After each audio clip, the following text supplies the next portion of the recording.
नमस्कार मंडळी, नॉनव्हेजची चव विसरायला लावणारी चमचमीत आणि झणझणीत अशी चवळीची रेसिपी आज मी तुम्हाला बनवून दाखवणार आहे। खूपच झटपट होते ही रेसिपी। तर यासाठी मी इथे 1 वाटी चवळी घेतलेली आहे। चवळी तुम्ही कोणतीही घेऊ शकता, जाडी किंवा बारीक घेतली तरी चालेल। तर तुम्ही पाहू शकता ही जाडी चवळी आहे। तर आता ही चवळी घेतलेली आहे मी एका बाउलमध्ये ट्रान्सफर करून। यानंतर यामध्ये पाणी घालायचं आहे आणि 3 ते 4 वेळा ही चवळी छान स्वच्छ धुवून घ्यायची आहे। तर चवळी मी 3 ते 4 वेळा स्वच्छ पाण्याने धुतली आहे। यानंतर चवळीमध्ये दुप्पट पाणी घालून असंच ठेवलेलं आहे बाजूला। तुम्ही चवळी आधी 3 ते 4 तास भिजत घालू शकता आणि त्यानंतर ही रेसिपी बनवू शकता। पण तुम्ही चवळी जर आधी भिजत घातली नाही तरी देखील ही रेसिपी खूपच छान बनते। आता इथे एक वाटण बनवणार आहोत। त्यासाठी मी पॅन गरम केला आहे। 2 चमचे तेल घालायचं, एक मोठा स्लाइस कट केलेला कांदा घातलेला आहे। रफली चॉप करून कांदा घालायचा आणि याचा कलर चेंज होईपर्यंत म्हणजेच गोल्डन ब्राउन कलर येईपर्यंत छान परतवून घ्यायचा। तर कांद्याचा कलर आता चेंज झालेला आहे, साईडला करून घेऊया आणि 1 वाटी किसलेलं खोबरं घालायचं। हे खोबरं ओलं खोबरं आहे, ओल्या नारळाचं खोबरं आहे। तुम्ही इथे सुक्या खोबऱ्याचा देखील वापर करू शकता। आता सगळं दोन्ही मिक्स करून पुन्हा एकदा चांगला खमंग सुगंध येईपर्यंत हे कांदा खोबरं चांगलं भाजून घ्यायचं आहे। तुम्ही पाहू शकता याचा कलर आता चेंज झालेला आहे। हे सुद्धा बाजूला एका साईडला करून घेऊया। आता यामध्ये आपण थोडेसे खडे मसाले घालणार आहोत। तर इथे मी 1 चमचा धणे, 1 चमचा जिरे, 1 चमचा बडीशेप, आलं लसूण, दालचिनी आणि लवंग घेतलेली आहे।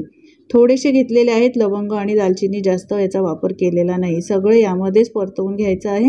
पुन्हा सगळं खोबऱ्यामध्ये मिक्स करायचं आहे। 1 मिनिट छान खमंग मसाले सुद्धा परतवून घ्यायचे आहे। मसाला आपला तयार आहे। पूर्णपणे थंड करायचं आणि मिक्सरच्या भांड्यात घालून वाटून घ्यायचं।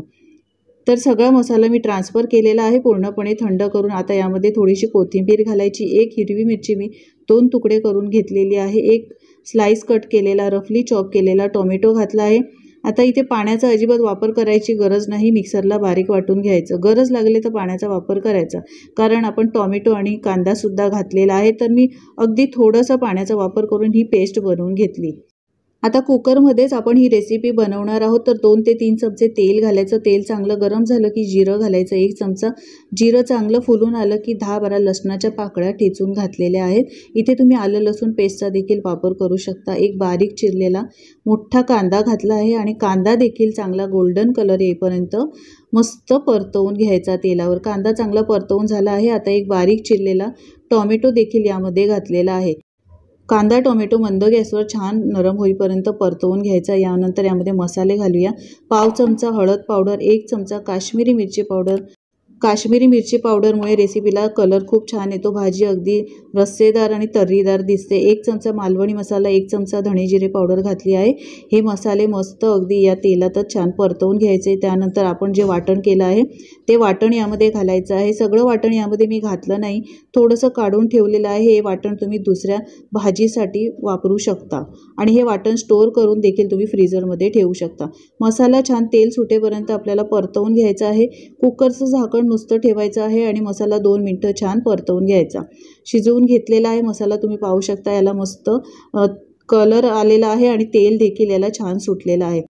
आता एक मोठा मी असे स्लाइस कट करून घेतलेला आहे, तो घालायचा। यानंतर चवळी घेतली आहे, तुम्ही पाहू शकता ही चवळी फक्त आपला मसाला होईपर्यंत मी भिजत घातलेली होती आणि छान फुलली देखील आहे। ही चवळी देखील यामध्ये घालायची, मिक्स करून सगळं घ्यायचं आहे। गरज लागेल तर इथे पाण्याचा वापर करायचा। मंडळी, जर तुम्हाला माझी रेसिपी आवडत असेल तर प्लीज एक लाईक नक्की करा। आता चवीप्रमाणे यामध्ये मीठ घालायचं आहे, 1 चमचा मी मीठ घातलेला आहे। मिक्सरचं भांडं धुवूनच यामध्ये पाणी घातलं आहे। छान व्यवस्थित सगळं मिक्स करून घ्यायचं आणि याला एक छान उकळी काढून घ्यायची। तर तुम्ही पाहू शकता याला मस्त अशी उकळी आलेली आहे। आता कुकरचं झाकण लावायचं आहे आणि 4 ते 5 शिट्या काढून घ्यायच्या, कारण आपण चवळी भिजत आधी घातलेली नव्हती, त्यामुळे जास्त शिट्या याला काढायच्या। मग चवळी छान शिजली जाते, अगदी सॉफ्ट नरम होते। तर मी 4 ते 5 शिट्या काढल्या आहे। कुकर पूर्णपणे थंड केलेला आहे। आता तुम्ही पाहू शकता काय मस्त याला कलर आलेला आहे। तर्री देखील खूपच मस्त आलेली आहे। चवळी पहा एकदम मस्त सॉफ्ट अशी शिजली गेलेली आहे। घरभर सुगंध देखील खूप सुटलेला आहे। बारीक चिरलेली आता यावर कोथिंबीर घालायची। अगदी अचारी स्टाईल आपली चवळी बटाट्याची रस्सा भाजी मस्त तयार झालेली आहे।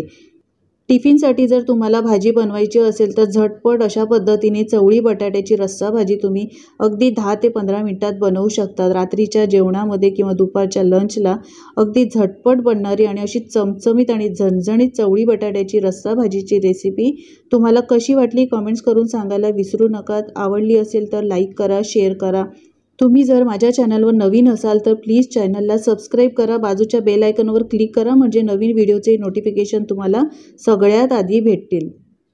लवकरच भेटूया अशा नवीन एखाद्या रेसिपीसोबत। व्हिडिओ पाहिल्याबद्दल खूप खूप धन्यवाद।